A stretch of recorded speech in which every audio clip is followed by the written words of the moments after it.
Friends, ఇప్పుడు Olympics ఉన్నాయి, ధూమ్ ధామ్ గా జరిగిద్ది. ఆల్మోస్ట్ మెడల్స్ అన్ని అమెరికా వాడు, చైనా వాడు, జపాన్ వాడు, నీ కోటి నా కోటి వాడి కోటి అని ఫుల్ గా పంచుకుంటూ ఉంటారు. మధ్య మధ్యలో ఎవరు అడుగుతుంటే ఆ సర్లే పాపం ఒకటి వేసేదని చెప్పి వేసేస్తుంటారు. ఈ మ్యాట్ వదిలేస్తే అసలు ఒలింపిక్ మెడల్స్ గెలిస్తే వాళ్ళకి ఎన్ని డబ్బులు వస్తాయి తెలుసా? ₹10 బిల్ల కూడా చేతిలో పెట్టరు. అంటే గెలిచాక గోల్డ్ మెడల్, సిల్వర్ మెడల్ అనుకుంటే ఆ బిల్ల అయితే వస్తుంది. డబ్బులు అయితే మాత్రం టీ కాఫీకి కూడా గెలిచిన వాళ్ళకి ఒలింపిక్స్ వాళ్ళు ఏమి ఇవ్వరు. అంటే ఒలింపిక్స్ వాళ్ళు ఏమి ఇవ్వరు కాబట్టి ఆ ప్లేయర్స్ కి గెలిచినప్పుడు వాళ్ళ దేశాల వాళ్ళే ప్రైజ్ మనీ అది అనౌన్స్ చేస్తూ ఉంటారు. అంటే ఏ దేశం వాళ్ళ ప్రైజ్ మనీ డిఫరెంట్ గా ఉంటాయి వాళ్ళకి నచ్చినట్టు. అమెరికా వాళ్ళని చూసుకుంటే గెలిచిన వాళ్ళకి ₹30 లక్షల దాకా ఇస్తుంటారు. అంటే ఒకటా నిండా ఎన్ని మెడల్స్ ఎంత మందికని వస్తూ ఉండాలి. ఆల్మోస్ట్ అన్ని దేశాల వాళ్ళు 30, 40, 50 అలా ఇదే రేంజ్ లో అన్ని లక్షల డబ్బులు ఇస్తూ ఉంటారు వాళ్ళ ప్లేయర్స్ కి, గెలిచిన వాళ్ళకి. కానీ యూకే వాళ్ళు మాత్రమే, యూకే లండన్ వాళ్ళు ఉండగా వాళ్ళేమో మనం ఒలింపిక్స్ వాళ్ళ కంటే గొప్ప వాళ్ళమా, వాళ్ళే డబ్బులు ఇవ్వనప్పుడు మనం ఎందుకు ఇవ్వాలి, మేము కూడా ఇవ్వము అని చెప్పి నిజంగానే వాళ్ళు రూపాయి కూడా ఇవ్వట్లేదంట. 100 సంవత్సరాల పాటు రకరకాల దేశాల మీద ఓల కుక్కల్లా పడి ఆడి నుంచి అన్ని పీక్కబోయేది. వాళ్ళ దేశానికి మెడల్ తెచ్చిస్తే మాత్రం ₹10 కూడా ఇవ్వదు. అంటే మినిమం ఎంకరేజ్మెంట్ ఏదో ఒకటి ఉండాలి కదా. అంటే ఈ విధంగా అస్సలు డబ్బులు ఇవ్వని దేశాలు కూడా కొంచెం ఎక్కువగానే ఉన్నాయిలేండి. అయితే అందరికంటే ఎక్కువ ప్రైజ్ మనీ ఇచ్చే దేశం ఏదో చూసుకుంటే హాంకాంగ్ అనమాట.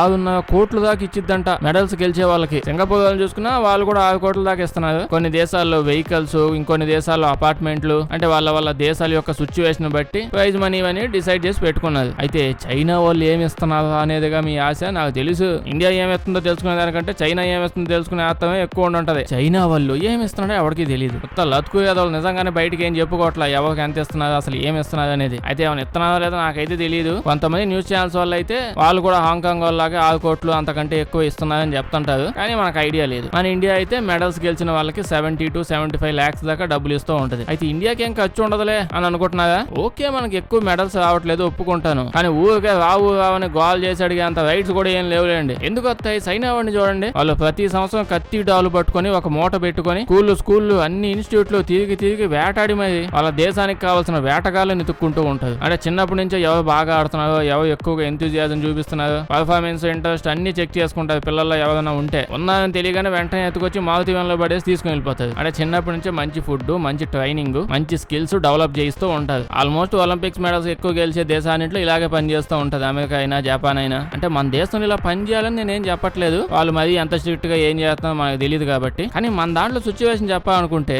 దాదాపు స్కూళ్ళల్లో వారానికి ఒక పీటీ పీరియడ్ ఉంటది, లాస్ట్ లో 40 నిమిషాలు. కొన్ని స్కూల్లో అది కూడా ఉండదు. అంటే ఉండడానికి అయితే ఉంటది. లెక్కల టీచర్ మిగతా అన్ని క్లాసులకు వస్తాడో లేదో తెలియదు కానీ పీటీ పీరియడ్ లో మాత్రం క్లాస్ చెప్పడానికి ఖచ్చితంగా వస్తుంది. క్లాస్ కి వెళ్లకుండా, ట్యూషన్ కి వెళ్లకుండా ఆడుకుంటాము అని అంటే అందరూ వాళ్ళకైతే తీవ్రవాదం చూసినట్టు చూస్తుంటారు. అంటే మా జనరేషన్ లో అయితే అలా ఉంది. ఈ జనరేషన్ నాకు తెలియదు. వీళ్ళు ఆడుకుంటామని చెప్పి బయటికి వెళ్ళి ఏం చేస్తున్నారో నాకు తెలియదు. మరి ఇన్స్టాలో రీల్స్ చూస్తే అట్టున్నాయి. ఇంకో పక్క మన దేశంలో గవర్నమెంట్, పొలిటీషియన్ వీళ్ళ దగ్గర నుంచి వచ్చే సపోర్ట్ చూస్తే అసలు ఆ సపోర్ట్ గురించి వింటేనే ఆడేవాళ్ళు కూడా మేము ఆడమని చెప్పి వెళ్ళిపోతున్నారు. అలాంటి ఇలాంటి రీజన్స్ చాలా ఉన్నాయి అనుకోండి. కానీ ఇప్పుడు మనకి ఇంకో కొత్త ఒలింపిక్స్ స్టార్ట్ అయిపోతున్నాయి. ఇందులో కానీ ఇండియాకి మెడల్ రాలేదనుకోండి, మన దేశంలో జనాలే కాకుండా చుట్టుపక్కల దేశాల్లో జనాలు కూడా వస్తారు. ఏంటో అంటే ఈ స్పోర్ట్స్ ఆన్లైన్ గేమ్స్ అండి.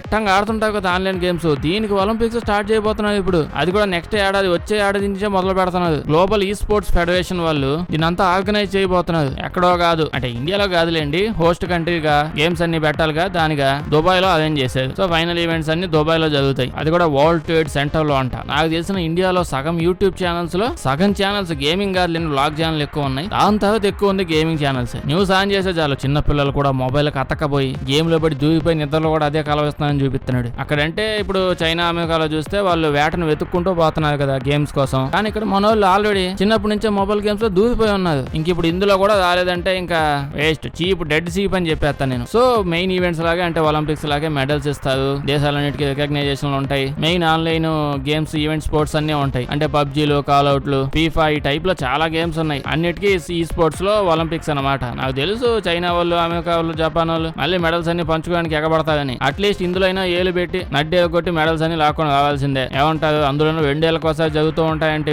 మెడల్స్ వస్తాయంటారా? కామెంట్స్ లో చెప్పండి.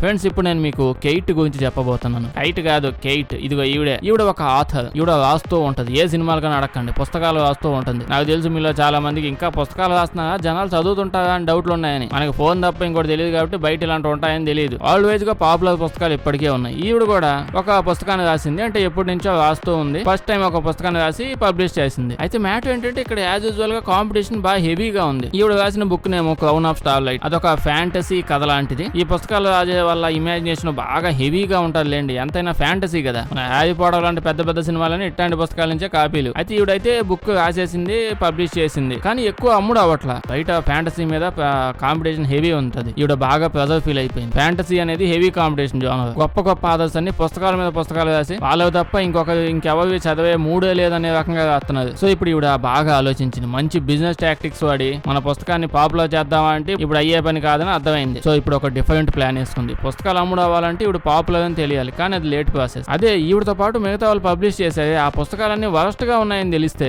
మిగతా వాళ్ళు బాగాలేదు, ఇది ఒకటే బాగున్నట్టుందని చెప్పి వస్తారు కదా. ఇదే ఐడియా. అంతే, వెంటనే వెళ్ళిపోయి వందల కొద్ది ఫేక్ అకౌంట్లు క్రియేట్ చేసేసింది. అంటే పుస్తకాలు కొనేవి కానీ, రివ్యూ ఇచ్చేవి కానీ, మెయిన్ వెబ్సైట్స్ అన్ని చాలా ఉంటాయి కదా, ప్రతి ఒక్క వెబ్సైట్ లోపలికి వెళ్ళిపోయి బాగా ఎక్కువగా అమ్ముడవుతున్న మెయిన్ పుస్తకాలని లైన్ లో పెట్టుకొని, అంటే ఇప్పుడు ఏ జోనర్ లో రాసిందో ఆ జోనర్ పుస్తకాలన్నీ మెయిన్ వన్నీ చూసేసి వేసి పడేసింది రివ్యూలు నెగిటివ్ గా. అంటే సోదుగా ఉండాయిన పుస్తకాలు, దాంతో పాటు 1 స్టార్లు అలా ఇచ్చి పడేసింది. పాపం 100 పుస్తకాలు అన్ని నెగిటివ్ రివ్యూలోకి వెళ్ళిపోయి ఇలా ఎందుకు జరుగుతుందో ఎవరికి అర్థం కావట్లేదు. అందరూ చూస్తున్నారు కానీ ఒక్క ఆథర్కి మాత్రం అర్థమైపోయింది. కెనడాకి సంబంధించిన జిరాన్ అనే ఒక ఆవిడ ఉంది. ఈవిడ నా పుస్తకానికి ఏంటి రివ్యూలు పడిపోతున్నాయని చెక్ చేసింది. తర్వాత అంతా వెబ్సైట్ అంతా చెక్ చేసి చూస్తే అందరు పబ్లిషర్ యొక్క రివ్యూస్ పడిపోతున్నాయి. సడన్ గా ఏమైంది జనాలకి, అది దండయాత్ర చేసేస్తున్నాయి ఏంటని చూస్తే అందులో ఒక్క పుస్తకానికి మాత్రం నెగిటివ్ రివ్యూసే లేవు, అన్ని పాజిటివ్ గానే ఉన్నాయి. ఇప్పుడే ఫ్రెష్ గా స్వర్గంలో నుంచి పడిపోయింది పుస్తకం అన్నట్టు మీద పడిపోతున్నారు జనాలు మంచి రివ్యూలతో. ఇది ఒక్కడో లేచి మిగతా అంతా కాల్ చేయండి అన్నట్టు రాసి ఉన్నాయి. ఇటు పక్క ఈ అక్క ఏమో హ్యాపీగా ఎగురుతా ఉంది, అమ్మ సేల్ స్టార్ట్ అయ్యాయి, మందే ఆవా చేసిద్ది అని చెప్పి. గబ్బు పనులన్నీ నిజంగానే వర్కౌట్ అయ్యాయి, రేపు నుంచి ఎక్స్పాండ్ చేసేద్దాం రివ్యూలు అని చెప్పి కూర్చో ఉంది. కానీ అటు పక్క ఆథర్ ఆవిడ ఉంది కదా, ఆవిడ ఇంకో ప్లాన్ లో ఉంది. మొత్తం అన్ని డీటెయిల్స్ కలెక్ట్ చేసుకుంటూ, స్క్రీన్ షాట్లు పెట్టుకుంటూ, ఏదో డాక్యుమెంటరీ సిరీస్ రిలీజ్ చేద్దాం నెట్ఫ్లిక్స్ లో అన్నట్టు ప్రూఫ్స్ అన్ని కలెక్ట్ చేసుకుంటూ ఉంది ఆ కెనడా ఆథర్. అన్ని తయారు చేసి మిగతా ఆథర్స్ అందరికి, వాళ్ళ ఆర్గనైజేషన్ లో ఉండే వాళ్ళందరికీ ఇలా చూపించింది. చెక్ చేసుకోండి ఆ పాప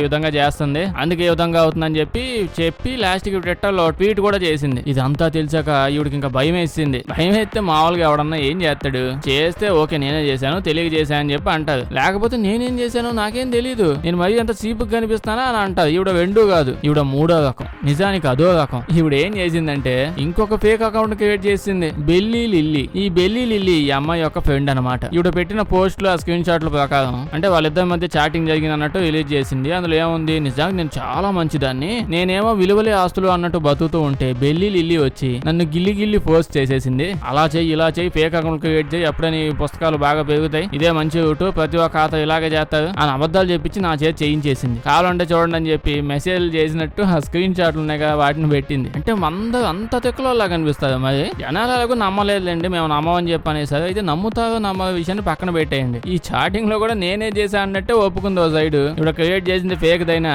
జనాలేమో రిప్లై ఇస్తా ఉన్నారు, ఎంత వావయాక్షన్ ఎందుకమ్మా, తెల్లవారు తెలియజేశాను అనే ఒక మాట అంటే అయిపోయి ఉండేది, నువ్వు ఇలా చేసి మరీ పాప అయిపోయావు అని కామెంట్స్ పెట్టారు. దీని తర్వాత ఇంత జరిగిందిగా వాళ్ళ పబ్లిషర్స్ ఇంకా ఆవిడని ఆపేశారు. ఇప్పుడు పుస్తకాన్ని నెక్స్ట్ పుస్తకాలు అసలు ఓకే చేయనని చెప్పారు, ఉన్న పుస్తకాన్ని కూడా బ్యాక్ తీసేసుకుంటామని చెప్పారు. ఇంకా ఆవిడ ఏమీ చేయలేకపోయింది. ఎంత జరిగితే ఇంకేం చేసింది, ఇంకా లాస్ట్ గా సారీ అండి, ఏదో కొరతనం ఎక్కువైపోయి అలా చేశాను, అది కూడా నేను చేశాను అనుకుంటున్నారా, లేదు నాకు జ్వరం వచ్చింది, జ్వరం చేస్తే డాక్టర్ టాబ్లెట్లు ఇచ్చాడు, ఆ టాబ్లెట్లు వేసుకున్న దగ్గర నుంచి ఏదోలాగుంది, నా కడుపులో తిప్పేస్తుంది, అలా తిప్పి ఆ మూమెంట్ లో నేను ఇలా చేసేసాను అని చెప్పి పెట్టింది. నిజంగా ఇదే పోస్ట్ పెట్టింది ఆవిడ, చేసుకోవచ్చు. అంటే ఇవిడ తీసుకున్న మెడికేషన్స్ టాబ్లెట్స్ వల్ల ఈ విధంగా ఏదోలాగా అయిపోయి ఏదేదో చేసేసాను అని చెప్పి పోస్ట్ పెట్టింది. అంటే సారీ చెప్తూనే ఈ మాట కూడా పెట్టింది. ఇంత రేంజ్ లో ఇమాజినేషన్ అంతా పుస్తకంలో వాడుంటే బాగుండేది, ఎక్కువ సేల్స్ అన్నా అయ్యేవేమో. ఈవిడ మాత్రం ఇమాజినేషన్ అంతా ఇంటర్నెట్ లో, సోషల్ మీడియా పోస్టుల్లో వాడింది. దాంతో బుక్ బదులు ఈవిడ పాపులర్ అయిపోయింది. ప్రస్తుతానికి అంతా సైలెంట్ లోనే ఉంది, ఏమి ఎది పనులు చేయట్లేదు. అంటే కొత్త పుస్తకాలు కానీ, ఉన్న పుస్తకాలు కానీ అవేం లేవు. అయితే ఈ మహానుభావుల గురించి మీరేమంటారు కామెంట్ చెప్పండి. అయితే మనం ప్రతి వీడియోలో ఒక కాన్సెప్ట్ డిస్కస్ చేసుకుంటూ ఉంటాం కదా, మనుషులు అందులోని ఎదిపప్ప విధానాలు. అదే అండి పెద్ద పెద్ద బ్రాండ్లు, డిఫరెంట్ వాళ్ళందరూ మనల్ని ఎలా పప్పలు చేస్తున్నారు అనేది. ఈ పాడ్కాస్ట్ లో భాగంగానే ఇంకొక విధానాన్ని చూడబోతున్నాం. ఏం లేదు, సింపుల్. ఇప్పుడు మనం బిస్కెట్లు తింటాం, చాక్లెట్లు కూడా తింటాం. ఎట్టుందా అంటే బాగుంది, నిజంగానే బాగుంది అని చెప్తాం. అదే ఇప్పుడు అక్కడ వచ్చి నేను ఆమె యొక్క చాక్లెట్స్ తెచ్చాను, ఆమె యొక్క బిస్కెట్స్ తెచ్చాను, తింటావా అని అడిగితే మనం ఏమంటాం, తింటానా, మింగేస్తాను, కుక్కేస్తాను, తోసేస్తాను నోట్లోకి అని లాక్కొని మరి మింగేస్తాం. ఎందుకు, అదంతే అలాగే అలవాటైంది మనకి. దీనికంటే అద్భుతమైన బ్రాండ్లు ఇండియాలో చాలా ఉంటాయి, కానీ లేదు, అది American, UK chocolates, Belgium chocolates కావాలి మనకి. సో ఈ సైకాలజీనే బ్రాండ్ లో వాళ్ళందరూ అద్భుతంగా వాడుకుంటున్నారు. ఇలా Peter England, Louis Philippe, Allen Solly, ఈ కంపెనీ బ్రాండ్లన్నీ చూస్తుంటే మనకు అర్థం అవుతుంది ఇంగ్లాండ్, అమెరికా వాడు, రష్యా వాళ్ళు కలిసి పార్ట్నర్షిప్ తో బ్రాండ్లు పెట్టారు. కొంటే క్వాలిటీగా ఉంటాయని చెప్పి అనుకుంటూ ఉంటారు. కొంతమందికి తెలుసు కాదని, చాలా మందికి తెలియదు కదా. పేరు వెనుకనే ఏమనుకుంటారు, that is Britain company, so definitely గుడ్డు ప్రొడక్ట్. ఇటువంటి స్ట్రాటజీని బేభత్సంగా ఇండియాలో అంటే అన్ని దేశాల్లో యూజ్ చేస్తారులేండి. ఇప్పుడు నేను ఇందాక చెప్పిన బ్రాండ్లన్నీ ఒకవే. ఆదిత్య బిర్లా గ్రూప్ వాళ్ళు ఉన్నారుగా, ఇప్పుడు వాళ్ళే ఆదిత్య ఇండియా బట్టలు అని చెప్పి బ్రాండ్ పెడితే కొంటారా? నో చీప్ చైనా బజార్ లో ఉంది, మనం వెళ్ళకూడదు, కొనకూడదు. అదే పీటర్ ఇంగ్లాండ్ అంటే ఓ ఇంగ్లాండ్ అమెరికా బట్టలు కూడా ఉంటాయేమో, ఇంగ్లాండ్ నుంచి పీటర్ అంకుల్ వచ్చి మరి బట్టలు అమ్ముతున్నాడు, క్వాలిటీ ఉంటది అని వెళ్ళే వాళ్ళు చాలా మంది ఎక్కువ అయిపోయారు ఇప్పుడు. అంటే నార్మల్ గా నిజానికి ఇది ఒక చిన్న విషయం, అంటే అందరు జనాలు అమెరికా బ్రాండ్ అని చెప్పి అలా వెళ్ళిపోతామని కాదు. ఆ నేమ్ వినగానే అది ప్రీమియం క్వాలిటీ, సో 100 రూపాయలు కాదు దీనికి 2000 అయినా పెట్టొచ్చు అని థాట్ లోకి వెళ్ళిపోతాడు. నిజంగానే వాడు 100 రూపాయలు 2000 పెట్టి అమ్ముతాడు. ప్రీమియం క్వాలిటీ ఎక్కువ వచ్చింది కదా, ఇలా బ్లైండ్ గా మైండ్ లో ఫిక్స్ అయిపోతాం. మిగతా కూడా బయట కొనమని కాదు, కానీ నార్మల్ వాటికి ఎక్కువ డబ్బులు ఇవ్వడానికి మనసు ఒప్పుకోదు. అది ఇలాంటి నేమ్స్ కనిపిస్తే మైండ్ లో డిఫరెంట్ థాట్లే రావు, ఖచ్చితంగా మంచి క్వాలిటీ కొనేద్దామని కొనేస్తారు. అందుకే రేట్లు కూడా ఎక్కువే పెడతారు కావాలని. మళ్ళీ అదే పేరు పెట్టి తక్కువ రేటు చెప్పినా కొనదు. ఈ రకంగా పిచ్చ రేంజ్ బ్రాండ్లు ఇండియాలో చాలా ఉన్నాయి, అన్ని ఇండియావే. అయితే ఇండియాలోనే కాదు బయట దేశాలు కూడా వాడతారు. అమెరికాలో హగ్గిన్ దాజ్ అని ఐస్ క్రీమ్స్ ఉంటాయి, ఇండియాలో కూడా అమ్ముతారు అనుకుంటా. అటు సైడ్ అయితే తెగ ఉంటారు అమెరికాలో. ఎందుకు? Wow, it's German company name లా ఉంది. జర్మనీ అంటే డెఫినెట్లీ గుడ్ ప్రోడక్ట్, మంచి క్వాలిటీ, సో కొనేద్దాం తినేద్దాం అని ఉంటారు. కానీ అది అమెరికా వాడిదే. అయితే మన మనుషుల్లో ఉన్న ఒక క్వాలిటీ ఏంటంటే, ఇప్పుడు ఇన్ని రకాలుగా ఎంత డీటెయిల్ గా చెప్పినా అన్ని మర్చిపోయి రేపు నుంచి మళ్ళీ అదే చేస్తారు. అదే మన స్పెషాలిటీ. ఏదేమంటారు కామెంట్ చెప్పండి ఫ్రెండ్స్. ఇప్పుడు నేను మీకు ఒక ఫ్యాక్ట్ చెప్తాను, అది వింటే గుండె జల్లు అంటది ఒక్కసారిగా. ఆమీ ట్యాంక్స్ అనే ఈవిడ ఉంది. ఈవిడ ఒక డాక్టర్ అనమాట. డిజ్నీ స్ప్రింగ్స్ అని ఒక ప్లేస్ ఉంది, అంటే ఫుడ్ అమ్ముతారు, డిజ్నీ వాళ్ళదే, అది రెస్టారెంట్ కూడా ఉంటది. సో ఆవిడ అక్కడికి వెళ్ళి ఫుడ్ ఆర్డర్ ఇచ్చింది. ఆర్డర్ ఇచ్చేటప్పుడే ఆవిడ క్లియర్ గా చెప్పిందంట, నాకు డైరీ నట్స్ ఫుడ్ లో ఇవి మాత్రం వేయకండి, నాకు అలర్జీ ఉంది, దానివల్ల సివియర్ ఎఫెక్ట్ పడిద్ది, నాకు అలాంటివి ఏమి వేయొద్దంటే వెయిటర్ కూడా ఓకే అండి మేమేం వెయ్యం, ఎగ్జాక్ట్ గా మీరు ఏం చెప్పారు అదే చేస్తాం అని వెళ్ళాడు, చేశాడు, ఫుడ్ తెచ్చాడు, ఆవిడ తినింది. మరి వాళ్ళకి చెవులు వినిపించాయో లేదో నాకైతే తెలియదు, కానీ ఆవిడ ఫుడ్ తినిన తర్వాత చనిపోయింది. ఎలా చనిపోయింది అని చెక్ చేస్తే ఆవిడ బాడీలో నట్స్ ఇంకా డైరీ కంటెంట్ బాగా ఎక్కువగా ఉందంట. ఆవిడకున్న ఎలర్జీ ఉంది కదా, దాని వల్ల ఆవిడ చనిపోయింది. ఇంకా అంటే ఆవిడకి నిజంగానే చెవులు వినిపివా తల్లండి. దాని తర్వాత ఏమైంది, ఆవిడ హస్బెండ్ డైరెక్ట్ గా వెళ్ళిపోయి కోర్టులో కేసు చేస్తారు, ఈ విధంగా చేసే వాళ్ళని, అదే డిజ్నీ వాళ్ళ మీద, వాళ్ళ కంపెనీ మీద కోర్టులో కేసు వచ్చింది. డిజ్నీ వాళ్ళ లాయర్స్ వచ్చారు, జడ్జి వచ్చారు, అందరు వచ్చారు, మాట్లాడుకుంటున్నారు. వాళ్ళు కూడా మాట్లాడుకున్నారు. కాసేపు ఆగి ఇతని దగ్గరికి వచ్చి, ఏందయ్యా నువ్వు కేసు వేసేవింది, కేసు వేయకూడదు, నువ్వు అసలు కేసే లేదు, వెళ్ళిపో అని చెప్పి అన్నది ఇతనితో, ఆవిడ వాళ్ళ హస్బెండ్ తో. అతనికి ఏం అర్థం కాల, కేసు లేకపోవడం ఏదో బాబు, కేసు వేసానుగా నేను, పేపర్లు కూడా పెట్టే చూసుకో అని అంటే, డిజ్నీ లాయర్స్ ఏమో, బాబు నీకు కేసు వేసే రైటే లేదు అసలు అన్నది. ఎందుకో తెలుసా, అతని దగ్గర డిజ్నీ ప్లస్ సబ్స్క్రిప్షన్ ఉంది. మన దగ్గర hot star plus Disney plus అని ఉంటది కదా, సబ్స్క్రిప్షన్ తీసుకుంటాం, మన దాకా ఐపీఎల్ కూడా చూసాం, అలాగే వీళ్ళ దగ్గర కూడా డిజ్నీ ప్లస్ అనే సబ్స్క్రిప్షన్ ఉంటది. అతను అది తీసుకున్నాడు. అయితే ఏంటో అంటే,